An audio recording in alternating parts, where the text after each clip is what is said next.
Today, I'm going to tell you the fastest way to determine the sex of your plants so you don't waste a lot of time and energy growing a bunch of male plants that you'll end up throwing away. But before we do, this video is brought to you by Real Growers Grow Dots, the easiest way to feed your plants. You mix them in once at the beginning of veg, and that application feeds the entire way through harvest. Don't worry about nutrient burn or lockout. Let Grow Dots do all the work for you. Find out more at getgrowdots.com. All right, let's get into it. All right, Heisey, I was trying to explain this to you earlier. Yeah, and it was a little bit confusing, so I'm worried that the video might be a little bit confusing. Let's break this down. Yeah, veg takes up a lot of space, and if you're growing just regular seeds, you're going to get half males and half females. I don't want to spend all my time and energy, soil, nutrients, lights, growing male plants. At 50% of them I'm going to throw out. 50% is a heck of a lot of plants to throw out, man. It's a lot of space. Yeah, so if you're not buying feminized seeds and you just get a pack of seeds, there's a good chance that half of those plants, you're going to veg them all the way up to when you flip. And then when you flip, you realize you wasted all that time, space, and energy on half of your plants that you just had to throw away because they were male. That is expensive real estate. So we're going to figure out a way to determine the sex of our plants before they take up all that room in veg and flowering. Okay, so how do we do this? How do I determine if my plants are female? I'm at the point where they've popped. They're in the solo cup. Sure. I've had them in there for about 3 weeks, and you're telling me now I can figure out what they are. Yeah, I mean, you do have to wait. We were talking about this earlier. You have to wait a few weeks. You plant your seed, the dicot leaves come up. You got to wait I'd say a solid 3 weeks until that seed is sexually mature.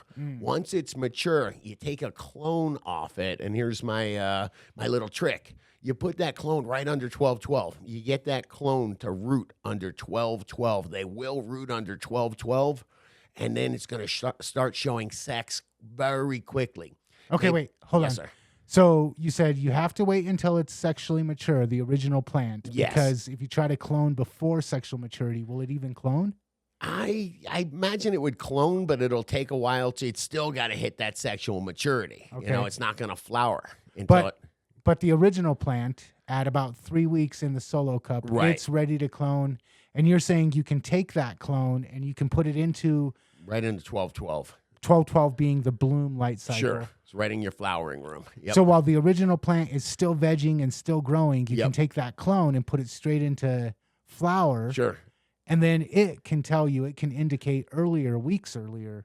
Absolutely. You'll see within a couple weeks, maybe 2 weeks, within 3 weeks. I mean, think about it. It takes 10 days to 2 weeks for that clone to actually just root in there. Mm-hmm. So I've been lazy enough to let my clones just overgrow in the clone dome, and you can actually see little pistils coming out. You'll see the pistils. You can definitely see female plants that way. Okay, so the idea of this is you let your original plant that you pop the seeds for, Sure. you let it keep vegging, and you take the cut and flip it into bloom right away so that it lets you know, hey, this is a male plant or this is a female plant. Yes. So maybe 5 weeks from after you cut that clone, you'll know. And you'll know if it's a male or female. And then you can go back. Maybe I'll take that, you got the seedling. Maybe I'll put it in a 6-inch, 1-gallon pot. Think about that. It's 4 pots per square foot. It's a very efficient way to do a pheno hunt and keep those moms going. And then in a few weeks, when you find out what the sex of them, you cull the males, and you've got your females that are in 1 gallons ready to go. You haven't lost any time with them whatsoever.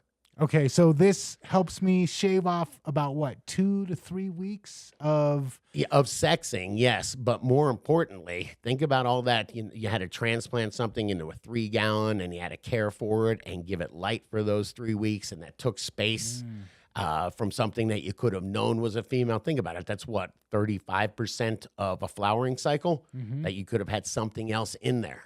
Okay, so overall, this saves you time, it saves you energy, it saves you real estate. Resources, soil, fertilizer.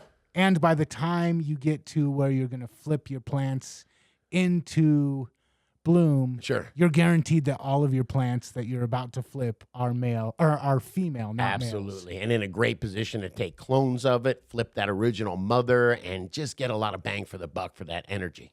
Man, this is like a game changer. It's certainly going to help a little bit. I don't know if it'll change the game, but if you're popping seeds and doing a pheno hunt in a limited area with limited resources, yeah, this is a pretty good tip, I think. Okay, so let's go back through the steps one more time. So you've got your seed, you've popped it, it's in your solo cup. You wait till it hits sexual maturity. Yeah, and maybe then- 3 weeks till you can get a real clone off the top of it, and then top it. And then take that clone and clone from it. But instead of putting it in your 18-6 veg room, let it sit in your flower room.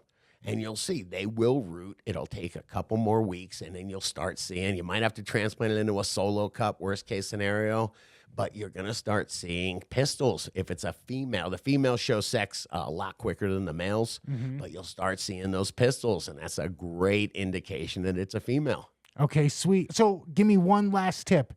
How do I make sure that I know if I'm growing 5 plants, is there some sort of way that I can look back and be like, okay, this clone came from this plant? Oh, yeah, you want to label them, sir. Okay. You want to label them. You know, I've been getting these little neoprene collars. They use them for the arrow cloners. I've been putting those around each clone and doing a little color coding thing. I've also, it makes it really simple, is just use the different colored zip ties. Very easy to label your clones that way or to color code them that way. And then when it shows female versus male, then I know, okay, this plant was a female, keep Yep. it. This plant was a male, get rid of it. And I love this, Scott. It's a cool trick to save a little bit of time. I don't pop a ton of seeds, but when I do, this does save me some time sexing them. I don't keep the males. Now, there are labs that you can use to just determine the sex of your plants. Now, there are labs that you can send a tissue sample to, and they will tell you the sex of your plant. I'm a bit old school. I have never done that before. I would love to know, have you? How do you determine the sex of your plants?